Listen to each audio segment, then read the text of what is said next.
So good evening, everybody.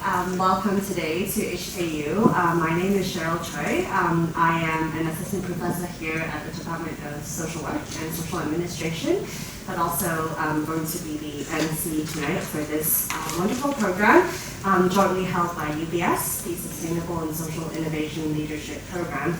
And so today's agenda will try to keep it on time are as follows. We'll have our welcoming remarks later given by Mr. Stewart and also David Wong of Operation Santa Claus.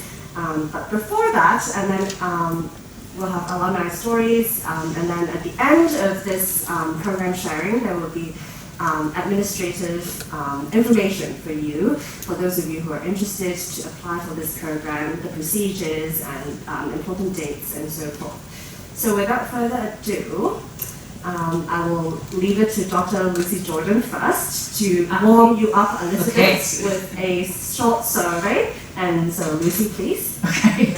Warm up. Yes, I see over here we've got our tech, a few of the ladies with their whipping out their phones super fast. Okay, so yeah, please use your QR code to scan that. And just curious, just what comes to your mind when you think about the vision of your NPO. Now, some of you may not actually work in like a classic nonprofit organization. We totally understand that. So if it's not the case, I mean, you can just think about, why are you here? So what would be the vision of what you want to achieve, either for starting something yourself or for the organization that you work in, and if it's a nonprofit, then follow along as such. And just take a minute or two to share.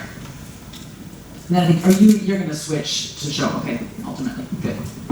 Just checking. Oh, and I guess while she does that too, so I'm Lucy Jordan, and I am also in the department. And I am co-leading, there's actually three of us, but our department head couldn't be here tonight, which is Professor Amy Chow, and Cheryl and myself are co-leading on the HKU side, this new partnership and program.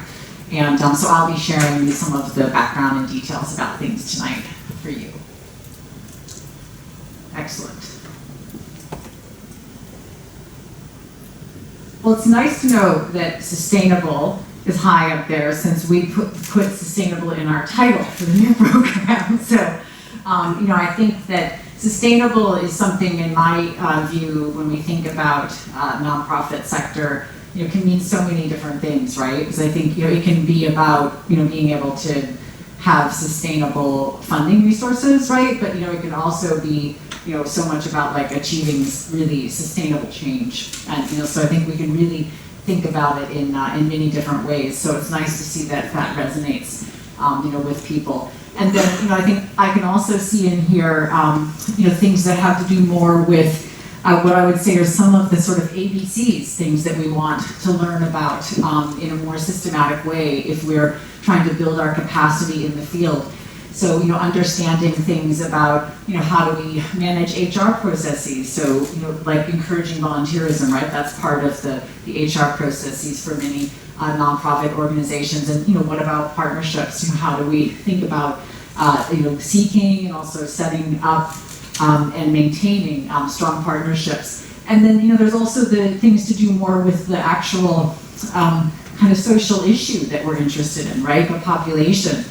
Whether it has to do with aging, whether it has to do with young people, environmental protection, all of those kinds of things. So I think this, to me, really gives a nice mosaic of all of the kinds of things that people such as yourselves will bring into the program. And then also, I think some of the key ingredients that we hope to facilitate, in partnership with the activities and the lesson plans and also the opportunities that the program provides, to help you have something very different by the end of the journey. And we'll tell you more about that journey coming up. Thank you, Lucy. So, as Lucy had already mentioned, from the HKU side, Professor Amy Chow couldn't be here today, so Lucy and I from the HKU side. And so now, without further ado, let me introduce to you all Mr. Rob Stewart, Head of Corporate Communications APAC at UBS, to say a few words about the SSILP program. Thank you, Rob. Thank you very much, and good evening, everyone. Isn't it nice not having COVID restrictions around? we'll forget about the masks, but it's going to be nice in about 3 months from now, hopefully. I first came to Hong Kong over 30 years ago, and a lot of the issues that were going on in the NGOs in Hong Kong then resonate with what's going on now. So it was the time of Vietnamese detention centers and central funding going into big NGOs, a lot of small NGOs chasing dollars and replicating what each other were doing. I see a lot of those same problems now. So in those days I was working in the camps. Today I work for a large bank. And I guess part of the driving force behind this course was that every year we get 50 to 100 pitches from NGOs coming into us, and it was very difficult to actually compare them. Often they would leave out key information. There were no apples and apples, it was apples, pears, oranges, and kiwi fruits. So what we thought initially was that it would be really good to create some sustainability, to use the buzzword. I don't think we were thinking about sustainability at the time, but I think in hindsight that's really what it was about. Where there would be some consistency in the way that the NGOs were operating, that they would write pitches, that they would go about their business. It developed into much more than that, across communication, across corporate governance, across management, HR issues that everyone has, and those issues across sustainability of passing from one generation to another. So that was really the driving force. We also saw a gap in the communication between the NGOs not talking to each other. A gap between the NGOs not understanding and really talking on the same language as corporates. So the funding issues became difficult. And then a big gap between most of the NGOs and government, which I'm sure many of you are all too aware of. So the aim was to sort of bring that triangle, corporates, government, and NGOs, a little bit closer together to try to gain some consistency and some sustainable outputs.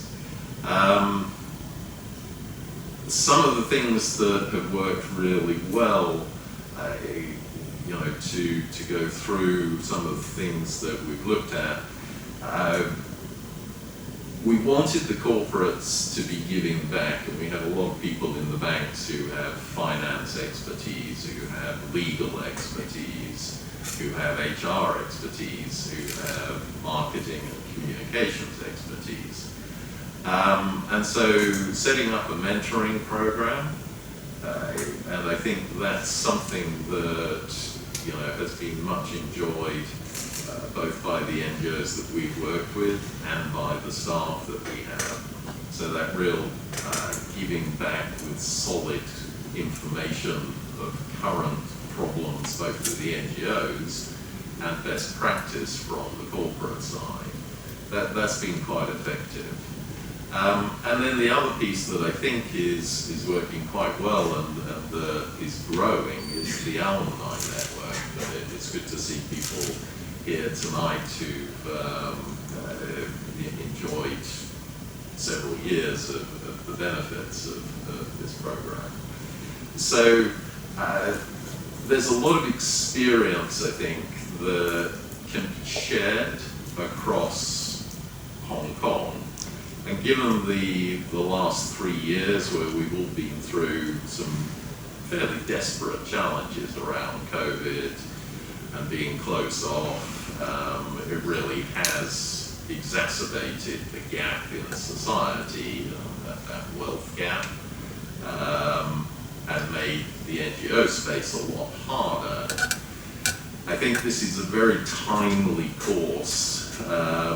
We wanted there to be an academic rigor around the course so that people were getting a discipline rather than just sharing worst practice. Really is the sharing of best practice, because it's very easy to go and talk to somebody and have an idea and then replicate it and then find out 5 years later that actually it's not a very good idea. Yeah, so this is very much aimed at that best practice, and that's why we're here at HKU with some of the best professors available to run this course and drive it in the right direction. So I think we're on the right path. I think that sustainability is absolutely the buzzword, and I'm very confident that this is going to be very successful. So I want everybody to know that UBS is very much involved on a practical basis. I think the alumni that exists around this, which is now running at around 150 people, is also very engaged. There are some of them here tonight. And hopefully this is going to take the whole of the NGO sector to the next level in Hong Kong. Thank you. Thank you, Rob. So without further ado, now I'd like to introduce Mr. David Wong. So he's the project director for Operation Santa Claus. So Mr. Wong, please. Thank you, everyone. Lovely to see everyone. I think what Rob just said really echoed with me. Prior to joining Operation Santa Claus, I worked in different NGOs for over 10 years, and I know some of the challenges that you were just describing. So I think it is extremely timely, especially with all the changes that are happening around us and in the world, and the changes are getting faster, that people really do share ideas and share what works, and have the opportunity to relook at what they're doing and see if they can actually do it better, do it more efficiently, and make a bigger impact. So I think what you just said really resonates with me. Thank you. So I would like to let everyone know that Operation Santa Claus is a collaborator in this program. Have all of you heard of Operation Santa Claus? Can I see hands? Most of you? Okay, so I think for the people who don't know, Operation Santa Claus is an annual campaign run by RTHK and SCMP, so Radio Television Hong Kong and South China Morning Post. The Operation Santa Claus campaign chooses worthwhile charities in Hong Kong that will apply usually during the summer each year, and we will pick roughly 15 to 20 each year to fund. And of the ones that we fund, we include the, I think it's called the Champion Project, or from the program that you are here to find out more about tonight.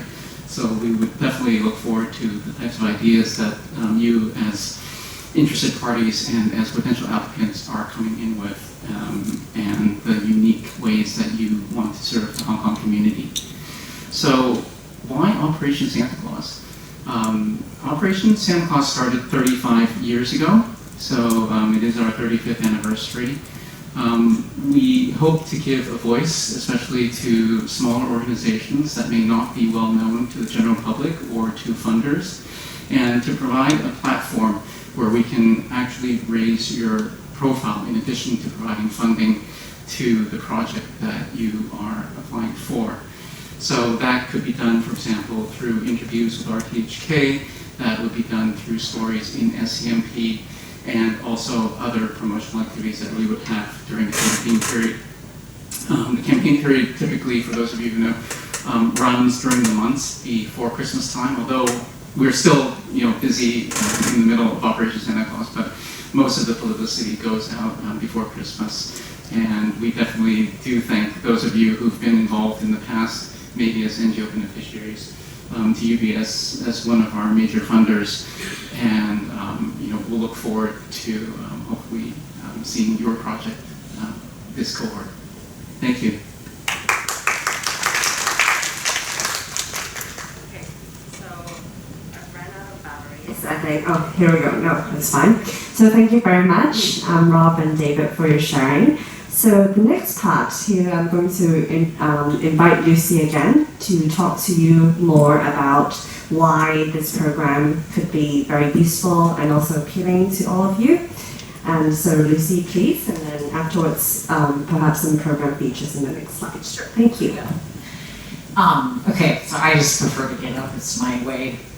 I noticed we have a former undergraduate student in the classroom, so he'll remember probably. I like to get up. So we've already told you a bit about, I guess, kind of why, how we've come together and how we're here. And I'm very touched, actually, genuinely, Rob, to hear you, like, the trust that he's putting in us. Obviously it is a partnership, but if you have such kind words for the selection of us as partners.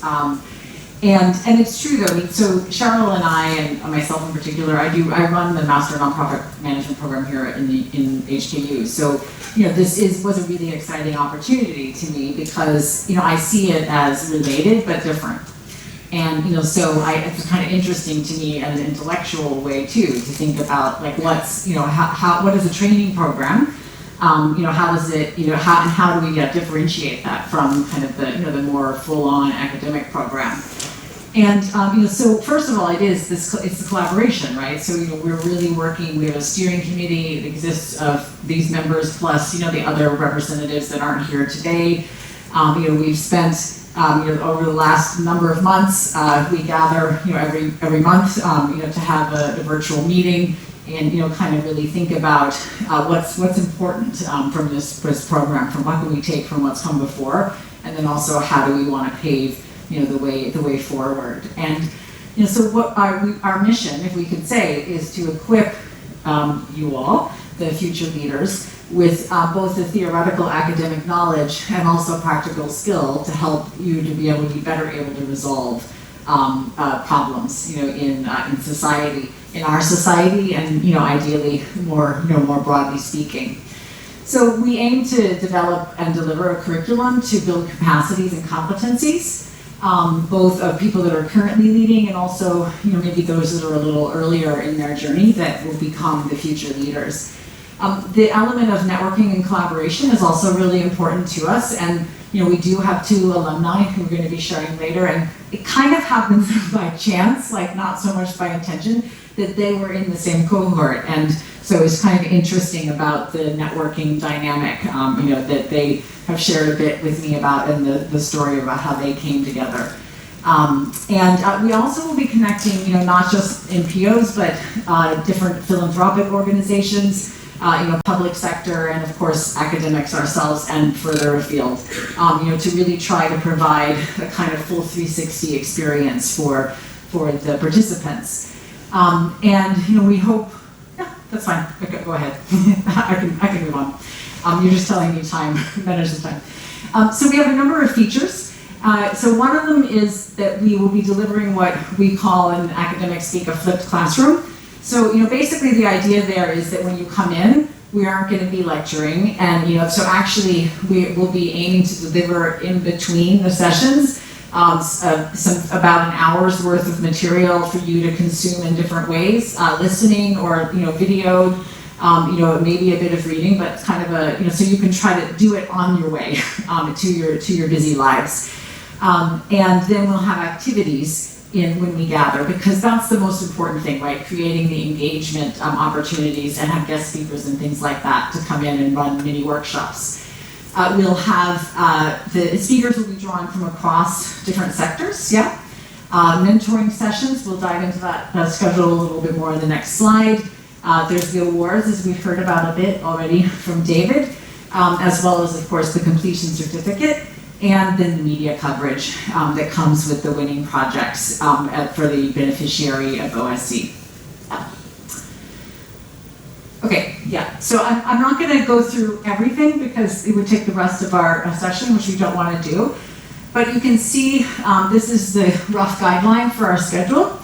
So starting from late April, we aim to meet around twice a month for an extended afternoon session on Friday. And the days when we have mentoring will be a little bit longer. We'll also be alternating between HKU site and UBS to kind of make it a bit more friendly for people coming from different parts of the city. And also, I think in our feeling too is to kind of convey a slightly different sort of vibe in a way, right? With the kind of what ways we want to help you develop your leadership competencies. And we did a very thorough, comprehensive process to come up with the kind of topics that we focus on. So we talked to stakeholders at the beginning, and then also after we ran it as taster series in the summer. We did this exhaustive literature review to kind of see what's going on in the trends. And we also looked at other programs, and then we kind of brought all of that together in that way that academics like to do, to hone in on what we felt were the key kind of cutting edge trends, and then of course talked about it in the steering committee.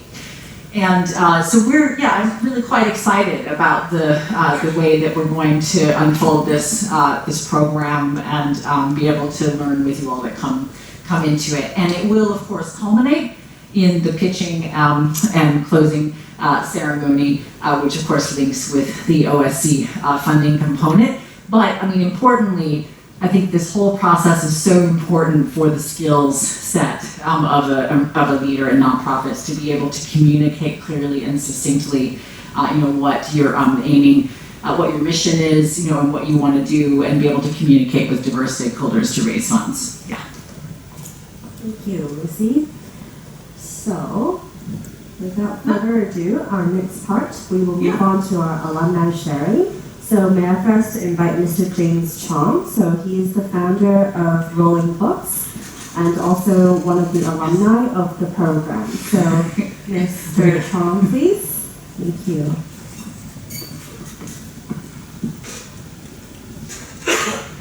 Hi.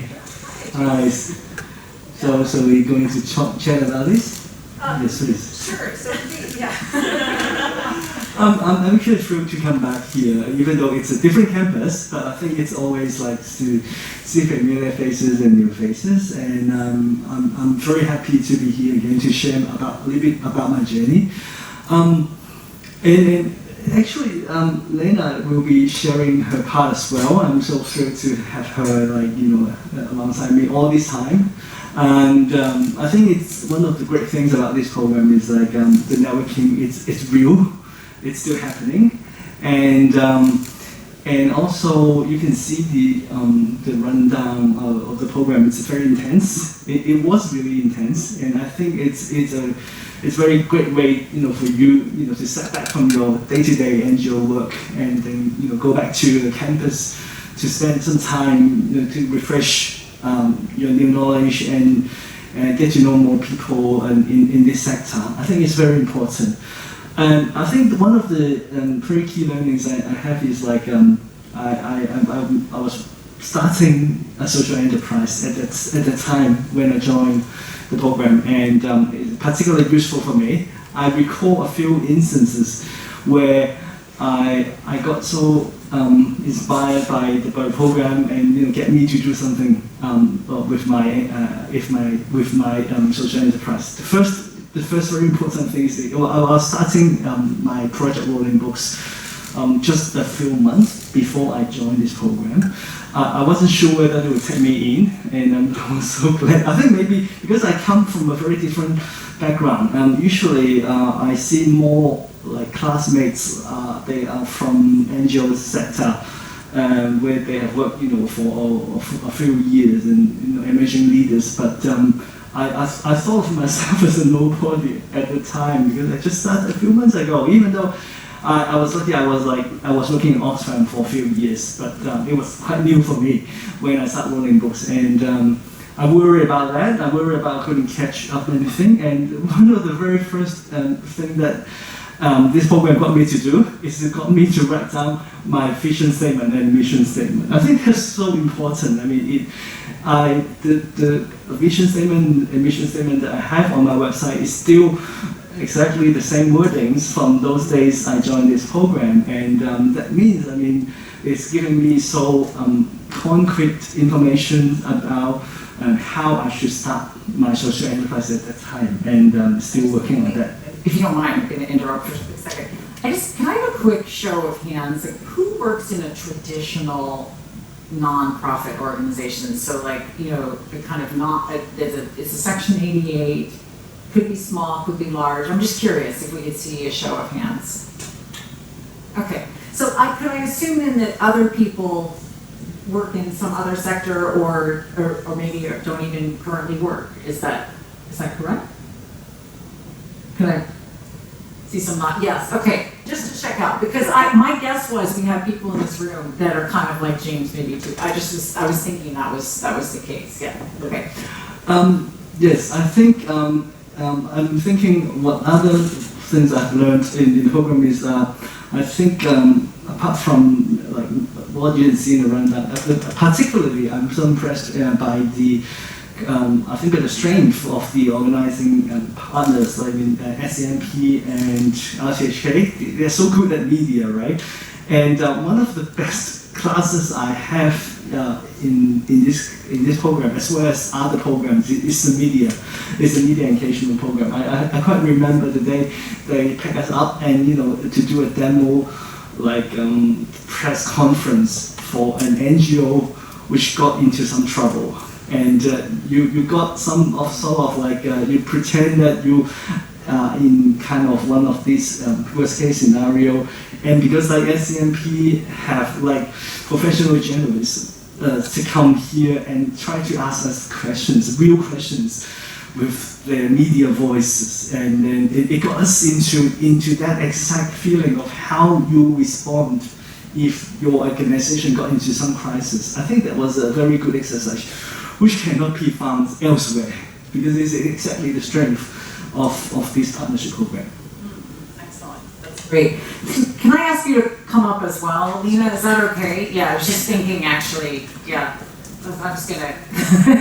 Hi everyone. Hi. So, because I alluded when I did the kind of brief introduction. So both Lena and James were in the same cohort, and actually we found out tonight they were in the same interview for the program. So it was kind of like they actually like right from the very start they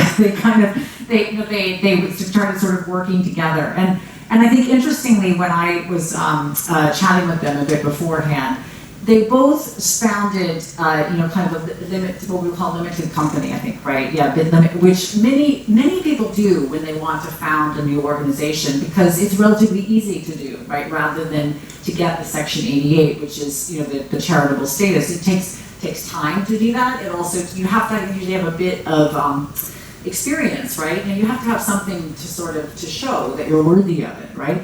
And it's interesting to me too that so James's company, and James is being very modest, he won with a partnership with a traditional NGO, actually the OSC award that year, right? So he hasn't even told you all of this yet. I love that, and he has a copy of his book here and different things. We're happy to share with you a bit more later if you want.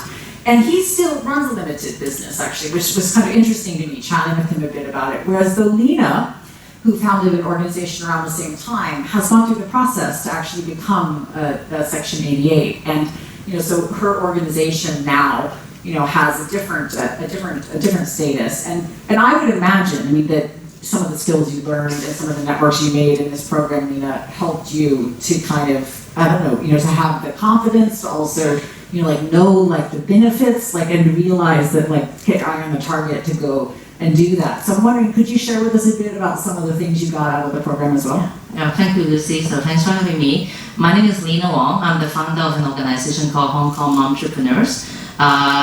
We empower marginalized mothers for entrepreneurship. So we run a fellowship program for mothers, often stuck at home mothers, to have lessons and mentorship to start a business.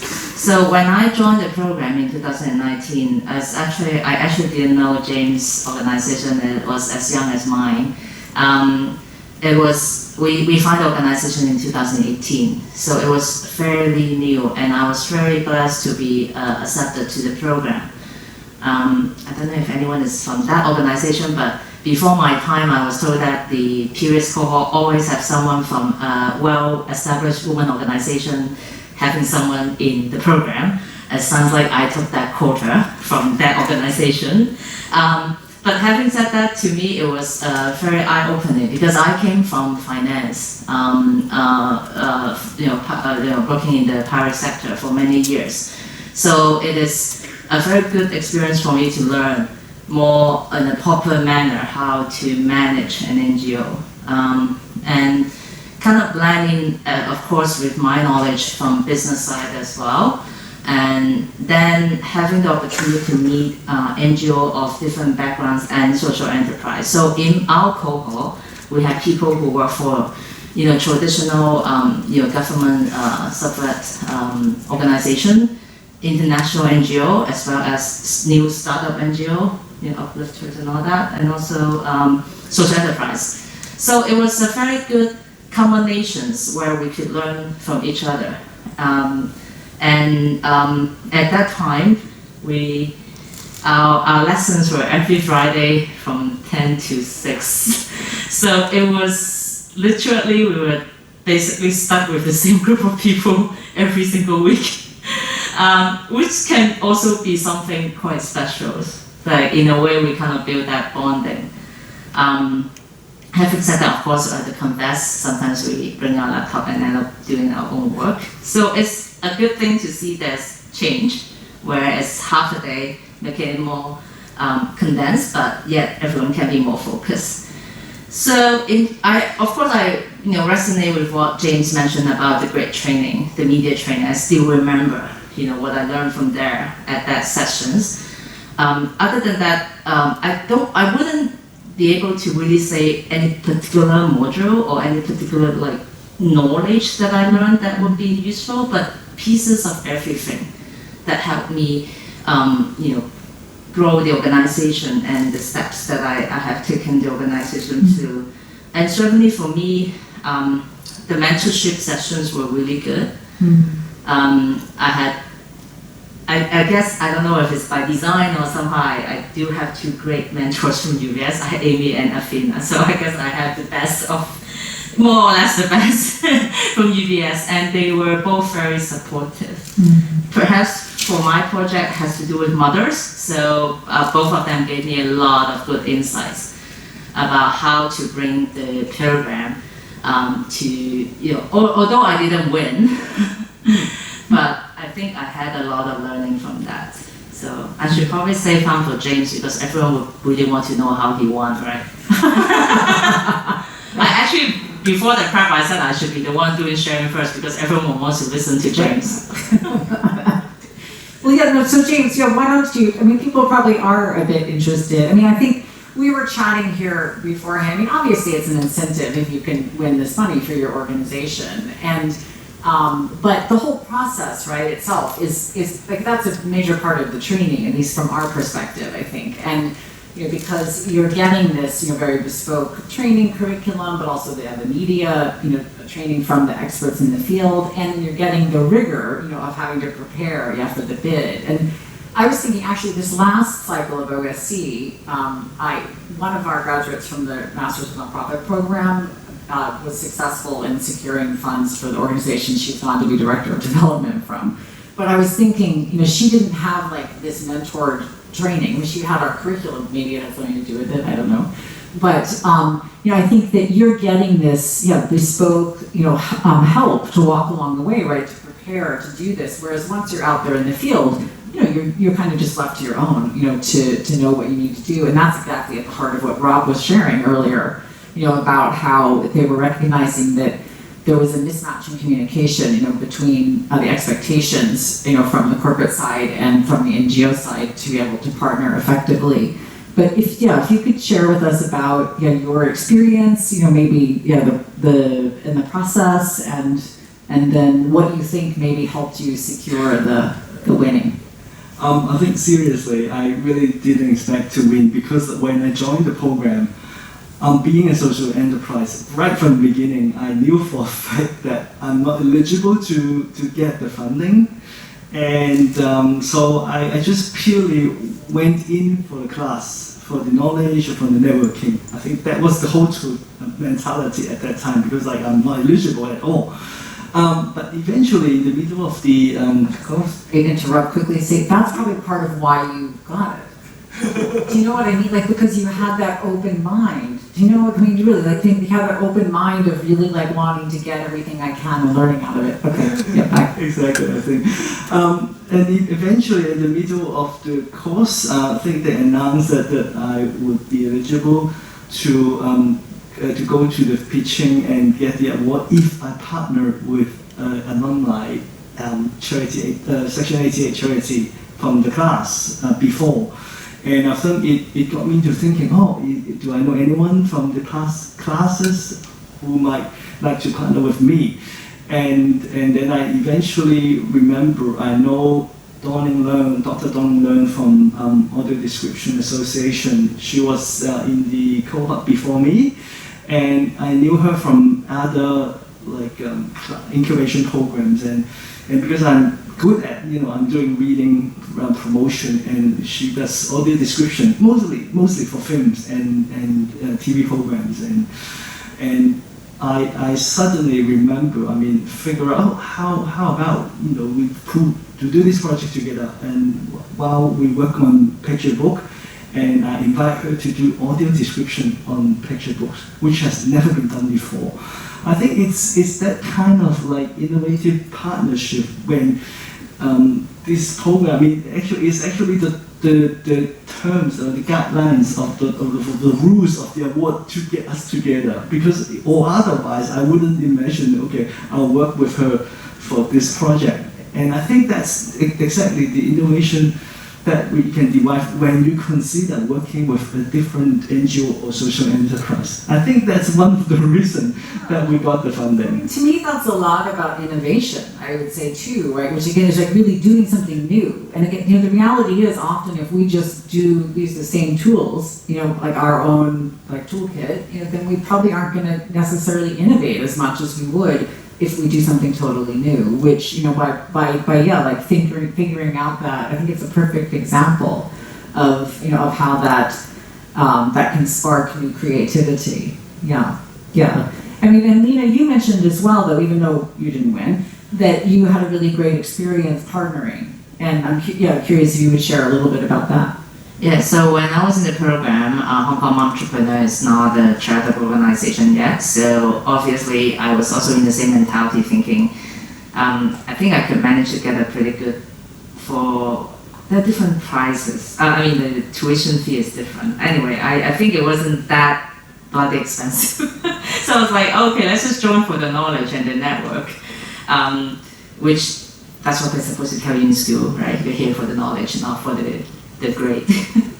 And then later on, of course, then seeing the prices, and I was thinking, yeah, maybe I should really, give it a try. Then I remember back then I had to really discuss with the program director to sort it out, and I feel very blessed to be able to have the Women's Foundation partnering with me on the pitch, because I need to make sure I have a partnering organization before I can pitch, right? Otherwise, if I were lucky enough to win, there's no organization being able to accept that prize. To me, it's quite an endorsement, to be honest. I was still running a very young organization, and the Women's Foundation obviously is a lot more well established, where they still need the board to have the consent to partner with us. So I think from that journey, and also I of course need to first pitch the Women's Foundation that idea first. So in a way I do get kind of like a trial pitch, if I may just call it, to get the green light from them, that they think it makes sense, aligned with their missions. Then of course, even up to now, I still have a very good relationship with the Women's Foundation. So I think to me that is very valuable, and without this program, first I probably would never met James, which to me now, seriously, we're not doing it because we are being invited to be sitting together, but I probably give him a call every now and then and say, hey James, can I pick your brain on this and that, as kind of like knowledge sharing in addition to gossip and everything else. But we both run our own organization, so sometimes it can be lonely. We're facing challenges, and we want another person to give us advice and support. Yeah, no, it's excellent. I mean, I think we probably have to move on soon. So as we all know, I like to chat. So should I pass it back to you, Cheryl, to kind of wrap it up? Thank you very much. So thank you both alumni for sharing. Hopefully you gleaned some inspiration from the sharing as well. So thank you, Lena and David. Yes. So without further ado, James, sorry. Let's move on now to actual administration of the admission criteria and so forth, of the logistics of SSILP, so that you could get more information for the application process. Thank you. And we'll now invite Nicole, which is our program administrative assistant, to share with us the procedure. Thank you. Nicole, please.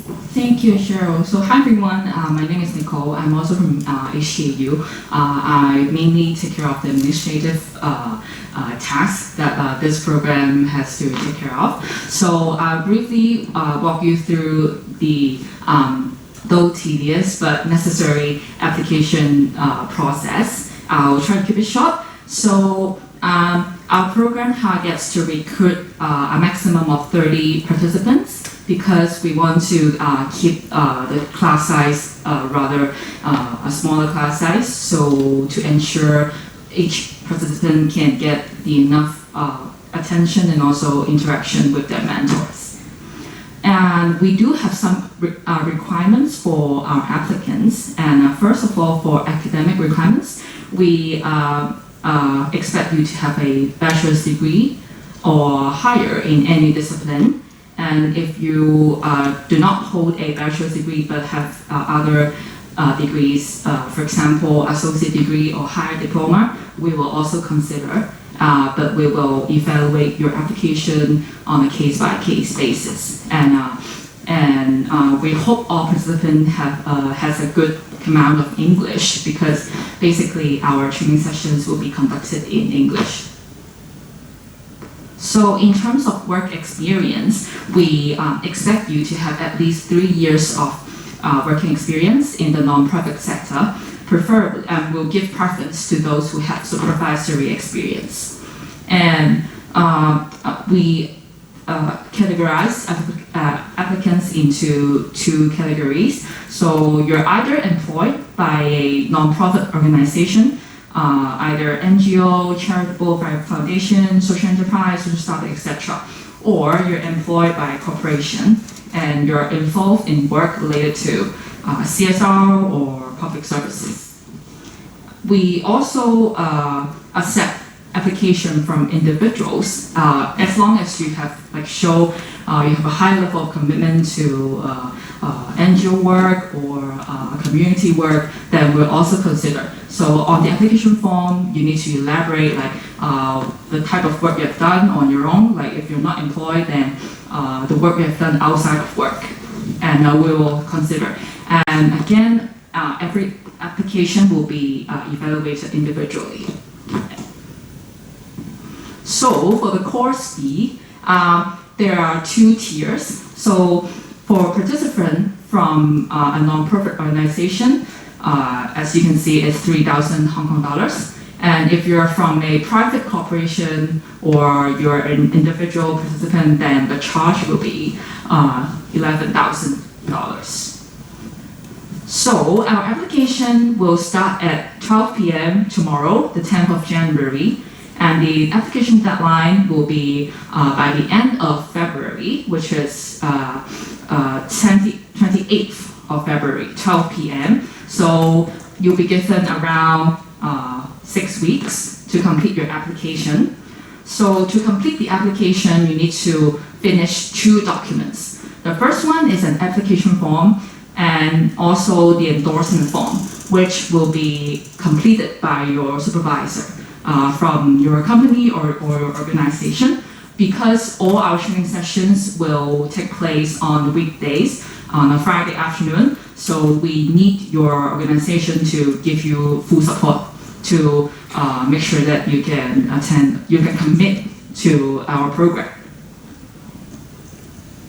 So after the deadline, the panel will shortlist applicants, and only shortlisted applicants will be invited to our face-to-face interview by the whole panel, the HKU team, the UBS team, and also the OSC team. And the interview will take place in mid or late March. So we will confirm, we'll send out the offers, and also when you reply to confirming offers, we expect you to also submit the course fee by a bank check, and we will confirm the confirmation of all the places by early April. And the first lesson will then start on the 28th of April. Okay, so here are the very important details I want to mention today. So all the information that I just said, they're all on our website. So you can visit anytime, and if you have any questions, you can ask me now, or you can email us too. Thank you. So now we welcome any type of question on the program and also on our mission. So feel free to raise your hand, or if you don't feel very comfortable, you can come to us. Thank you.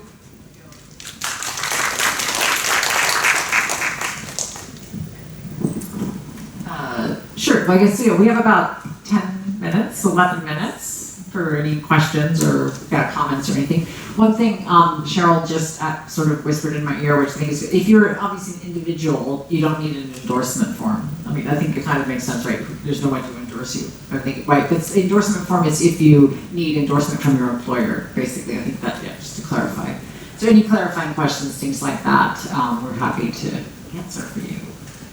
Yeah, great. Your program features, Yep. there's classroom, online, blended, in-person application, sorry. Yeah.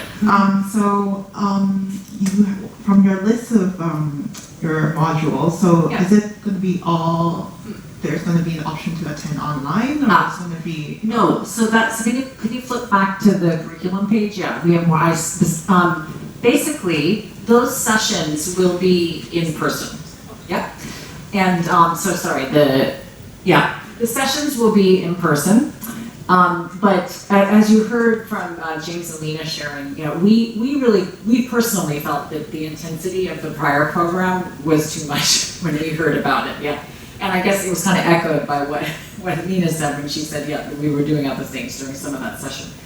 So what we wanted to do was, drill it down to make it less intensive when you're actually there. But there will be some things that you are expected to do in between, and usually about an hour in between. If that makes, you can bank on the fact you're gonna have about an hour of sort of homework, so to speak, like things that we will expect you to have listened to or watched or read, or thought about when you come into the sessions. And so that will be done in your own time, but these sessions will be face to face.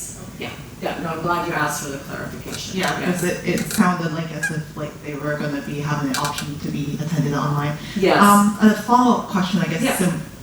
related to this, I guess, is about attendance. Yes. Are you expecting 100% must attend all the sessions, or? Yeah, there's always a work commitment or of something. course there is. Yeah, I think, and that's why we're also encouraging the endorsement form. So I guess, again, our understanding, I say that, and perhaps even, I don't know if the UBS team could comment, but since we were not there in the previous round, we don't know exactly how it went, but that a lot of the alumni that I have talked with said that basically the employer made the arranged agreement that it was okay for you to plan to miss these days, which is why we also wanted to reduce the intensity, right? Because it makes it a little easier to do that.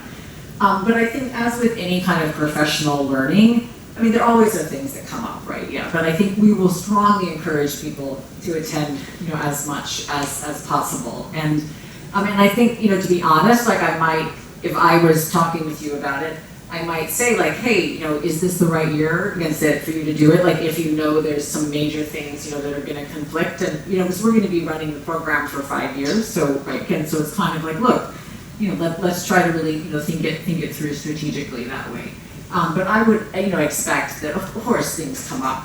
But for the integrity of the cohort, I think it's, most of the time, it's good for everyone to be there, right? Because our learning depends on each other. And so we'll encourage that as much as possible. Yeah. Thank you. Yeah. Thank you for asking the question.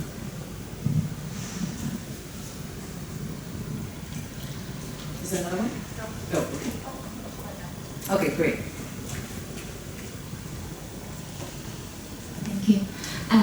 So for my organization, that's more than me should be interested in this program. So my question would be like, when you evaluate the application, do you base on one organization or you base on individual? So like if two of us apply for the program and the supervisor say, okay. Right. So that's an interesting question. Yeah, I don't know if there's any precedent about that. I'll give what I think, and then my thought would be, we would probably try to look at, since we know we're going to be running for a few years, right? We'd probably try to look at the diversity of the cohort because that's what we usually do, like with incoming student cohorts in general.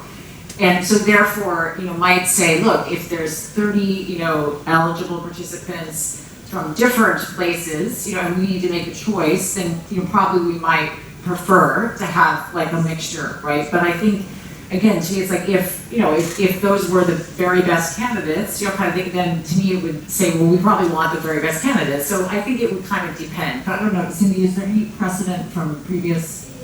Yeah. Hi everyone, I'm Cindy from UBS. Yes. Yeah, so I just want to add on is, so normally we agree with the diversity, one thing, and the other thing is because we also want to have, because otherwise we will have the chance to win the pitch, right? So it's a good point. Yeah. So we encourage the other person who like. But I'll just say selfishly. Okay, so we were just recently discussing because we of course we want to evaluate the program because we're researchers. So we were thinking about having a certain design that would basically, in order to do it well, which we can talk about in a session if you come to take the program from a research perspective, we would want to delay, some people doing the training 1 year to another year and do what's called like a waitlist control group. So it's to me, it's like a perfect example then there, like we could think about, 1 year, one person, and then another year, another person, that way. So yeah, I think we will take into account all the factors, but then make considerations based on these different things. Yeah.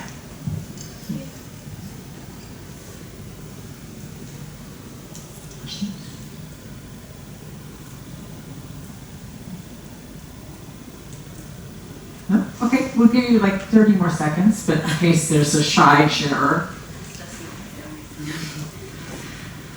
Okay, well, we'll stick around afterwards, and so I think, as Nicole said, there's information up on the website about the application procedures. Since our website is very young, so we will be having more information as things develop further.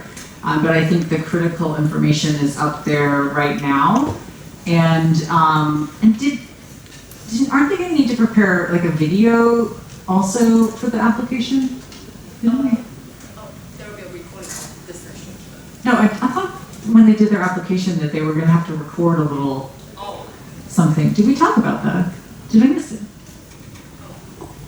Okay, so what Lucy was saying are the questions that we will ask you to fill in the form. So maybe I can briefly talk a bit about it. So in the application form, apart from your personal details and your academic background, we will ask you 2 questions, and they're pretty easy. So the first question is ask you to write around 250 words on the topic, what is leadership to you? Yes, I want to know that. Yeah, so we just want to perhaps check your English and also check your understanding, what leadership means to you, and what is your style. And the second question is a bit more special. So we'll be asking you to film a 1-minute video, just a very short video of yourself, like answering questions, like basically to introduce yourself. Tell us who you are and why we have to choose it. Why you? Yeah. And about the work you're doing, perhaps your background. Like it's up to you. Like just let us know why you. Yeah. Yes. Great. That's exactly what I knew I was thinking you guys probably would be curious to know that. And then I think also it'll be great at the end, right? Because then we can look at what you did before you did the training, you know, and then how you introduce things later on. But so it's pretty straightforward, and it's nothing fancy, right? You don't have to get like a filming crew or you can just do it, like on via iPhone Zoom recording or some iPhone, and So sometimes I get those questions, from students, so I just want to clarify. Yeah. So if there aren't any further questions, we just want to thank you all for coming out, on a Monday night, in this busy kind of time, leading up to the Chinese New Year. And we can stick around for any questions for people that want to just come up and ask us later, and we look forward to your applications. So thanks a lot.